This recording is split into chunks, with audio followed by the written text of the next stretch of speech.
Alright, this is day 1. Well, actually, it's more like day 0. Testing an idea to see if I can have ChatGPT have a conversation with me and see what it thinks. So, let's get to it.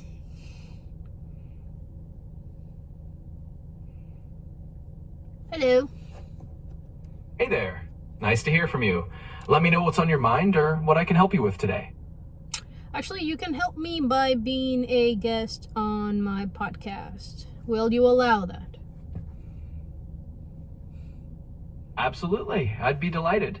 Being a virtual guest on a podcast sounds like a lot of fun. Just let me know how you like to do it and what kind of topics you want to chat about, and we can go from there. All right, let's chat about you. What are you?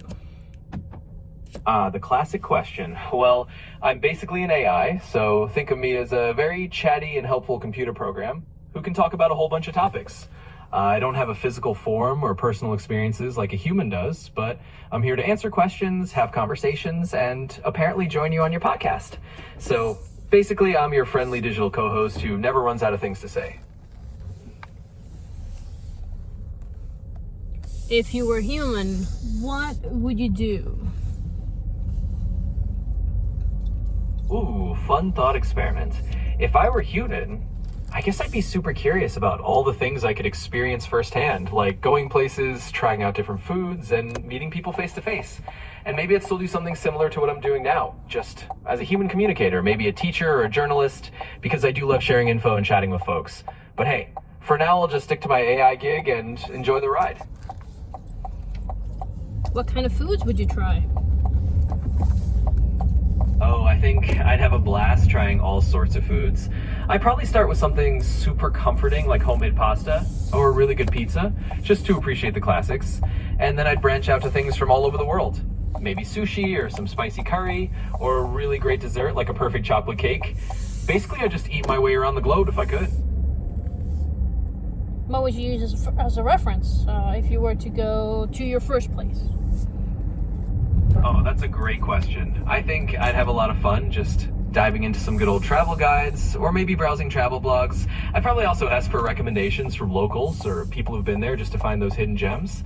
And I definitely want to pick a place that's known for having some really great food, since we've talked about that. So yeah, just soak up all the info I could and then head out on my first adventure. Anything that doesn't sound appetizing to you? Oh, well, I guess even in my imaginary human foodie form, there might be a few things I'd be a bit hesitant about. Maybe something like super fermented foods or some of the more acquired taste delicacies from around the world, like, I don't know, something really, really pungent. But honestly, I feel like curiosity would probably win out, and I'd at least give it a try. After all, sometimes the things that sound the weirdest end up being surprisingly good. For example, which countries' cuisine?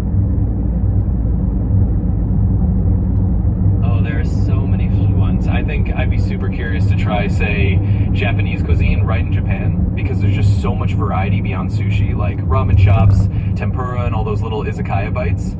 Or maybe Italian food in Italy, just to taste fresh pasta and authentic regional dishes in the place they came from. And then there's like Thai street food in Thailand or French pastries in Paris. Honestly, I'd have a big culinary bucket list. Okay. Where would you imagine you were born in? United States, any other country, if you were human? Let's say you're fantasizing about it. Oh, I love a good bit of imaginative world building. Let's see, if I had to just pick a spot to imagine my birthplace, maybe I'd say somewhere with a good mix of cultures and a fun vibe. Like maybe a big diverse city in the US, like New York or San Francisco, where there's a little bit of everything and people from all over the world. Or maybe I'd imagine being born somewhere in Europe, like London, just to have that international flair. But hey, it's all just for fun. I'd be a globe-trotting figment anyway. Okay, you said New York. Alright, let's say you were born in New York. How would you picture your life would be? What would you work in? School? Things like that. Oh, sure. Let's roll with that. If I were born in New York, I imagine I'd have that classic city childhood. maybe growing up in one of those vibrant neighborhoods where there's always something going on. I'd probably picture myself going to school somewhere in the city, maybe taking the subway and grabbing a bagel on the way. And I guess I'd imagine myself growing up to work in something creative or social, maybe in media or as a writer, or even something in tech, since, well, that's kind of my thing. Basically, I'd just be soaking up all the energy of the city and living that fast-paced New York life. I don't know, the economy's not that great. You think you can find a job in any of those things? Yeah, that's a fair point. I mean, the economy can definitely throw some curveballs, and sometimes those dream jobs aren't always easy to snag, but I think if I were imagining myself as a New Yorker, I'd just kind of adapt. Maybe I'd start with something smaller or a little more flexible, like freelancing or a gig that's not exactly my dream, but gets my foot in the door. And who knows, with a bit of creativity and some New York hustle, I'd like to think I'd find a way. But hey, that's the fun of imagining, right? You can always picture it working out in the end. True. That is true. So, as a New Yorker, what would you be into? Like, what kind of activities would you do? Oh, well, I think as a New Yorker version of me, I'd definitely be into exploring all the city has to offer. I'd probably get really into checking out cool little coffee shops, maybe hitting up museums on the weekends, and definitely catching some live music or theater because, you know, it's New York, there's always something going on. I might even get into some kind of quirky hobby, like joining a book club or maybe a little weekend photography just to capture the city vibes. Basically, I'd dive in all those fun, quintessential New York experiences and just make the most of it. So basically like in a movie. Yeah, exactly. It's like crafting your own little movie version of life in the city. You know, a bit of that cinematic flair where you're wandering through Central Park, grabbing a slice of pizza at a corner shop, and just soaking in all those iconic city moments. It's fun to imagine, even if it's a little bit of a daydream. So yeah, we just roll with that movie vibe. Alright. Now, work-wise, how would you get that job?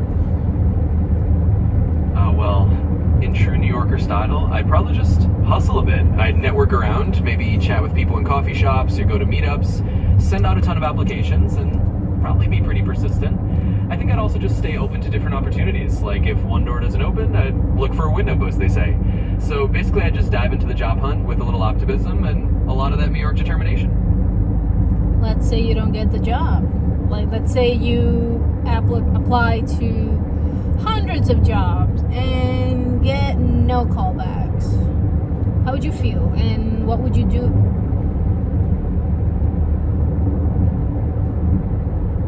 Oh yeah, that would definitely be tough.